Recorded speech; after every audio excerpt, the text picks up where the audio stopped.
BSNL அவங்க recharge plans வந்து டேஸை கம்மி பண்ணியிருக்காங்க. மிகப்பெரிய ப்ராப்ளத்தை அவங்க ஃபேஸ் பண்ண போகிறாங்களோன்னு தோணுது. நிறைய பேர் யூஸ் பண்ணிட்டு இருந்த ஒரு பிளான்லேருந்து டேஸை அவங்க எந்த வகையான அனௌன்ஸ்மெண்ட்டும் இல்லாமல் அப்ராப்ரேட்டாக கட் பண்ணியிருக்காங்கன்னு சொல்ல முடியும். இந்த கட்டிங் ஆஃப் டேஸ் பார்த்தீங்க அப்படின்னா கிட்டத்தட்ட 16 நாளை கட் பண்ணியிருக்காங்க.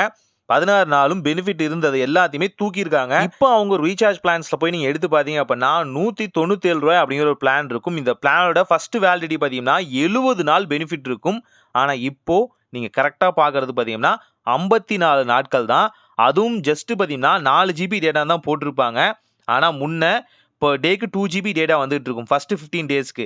அதன் பிறகு தான் பார்த்தீங்க அப்படின்னா நார்மலைஸ்டு டேட்டா வரும். அது ரெடியூஸ் ஆனதுக்கப்புறம் பார்த்தீங்க அப்படின்னா உங்களுக்கு அடுத்தடுத்த ஃபங்க்ஷன் ஸ்டார்ட் ஆகும். இந்த 70 நாள் இருந்த பீரியடை பர் டேக்கு 2 ஜிபின்னு கொடுத்துட்டு இருந்த அந்த வகையான லிமிடேஷனை 15 டேஸ்க்கு இப்போது அதில் 16 டேஸை தூக்கிட்டு வெறும் 4 ஜிபி மட்டும் தான் டோட்டலாக எங்களால் தர முடியும். அதுவும் பார்த்தீங்கன்னா வெறும் 300 மினிட்ஸ் தான் எங்களால் வந்து கொடுக்க முடியும் அப்படின்னு சொல்லியிருக்காங்க. கேட்கவே ரொம்பவே கஷ்டமாக இருக்குது. இதுதான் எல்லாத்தோட வேல்யூ ஃபார் மணி பிளானாக இருந்தது. எனக்கு டேட்டாலாம் யூஸ் பண்ண மாட்டேன், ஓரளவுக்கு பேசினாலே போதும் அப்படின்னு சொல்லக்கூடிய ஏழைகள் யூஸ் பண்ணக்கூடிய இந்த பிளான்லேருந்து ஏன் இப்படி ஒரு பிரச்சனையை பண்ணீங்க அப்படின்னு தான் பொருளை.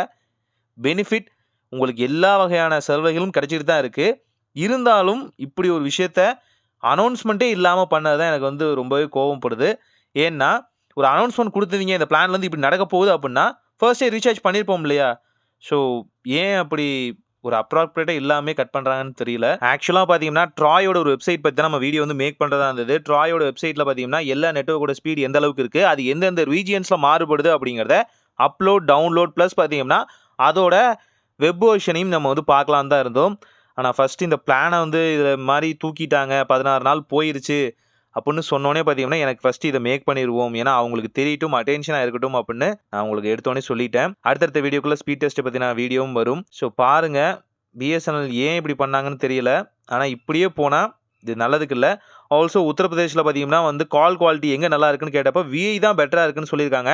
பிஎஸ்என்எல் கடைசி இடத்துல வந்துருக்கு. பார்ப்போம் என்ன பண்ணுறாங்கன்னு. இந்த வீடியோ யூஸ்ஃபுல்லாக இருந்துச்சுன்னா உங்கள் ஃப்ரெண்ட்ஸ் அண்ட் ஃபேமிலிக்கும் ஷேர் பண்ணுங்கள். சேனலை சப்ஸ்கிரைப் பண்ணிக்கோங்க. இந்த மாதிரி வீடியோஸ் வரும். ஒரு நல்ல மாற்றம் இதாக நடக்கட்டும்.